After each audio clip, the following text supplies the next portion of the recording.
राधे राधे। जय जगन्नाथ।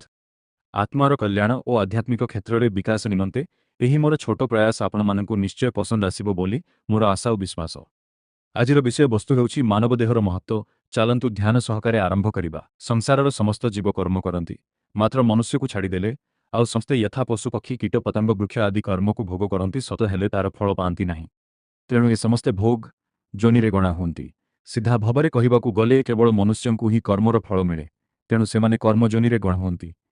सबुठारु आश्चर्य कथा आमे जो देवी देवता को पूजा करू यथा यम कुबेर वरुण से भोग जोनि अंतर्भुक्त, कारण मनीष छड़ा अन्य कौनसी जीवों पाखे से शक्ति नहीं जे से निजर अनंत पूर्व जन्मर कर्म को नाश करें एवं भविष्यतर कर्म को अनंत समय जाए बनई पारे।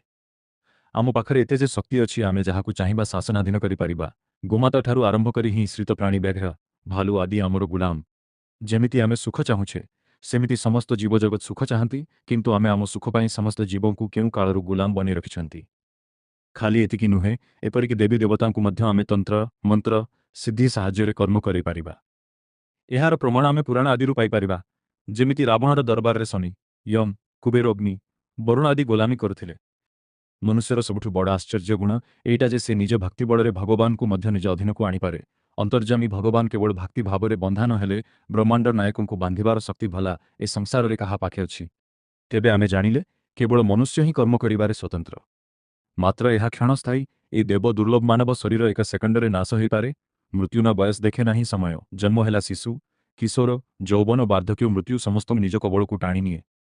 तेणु डेरी नक आम हासिल करने को चाहूबा लक्ष्य को प्राप्ति पाई निरंतर चेष्टा करने जरूरी। आज एतिकी।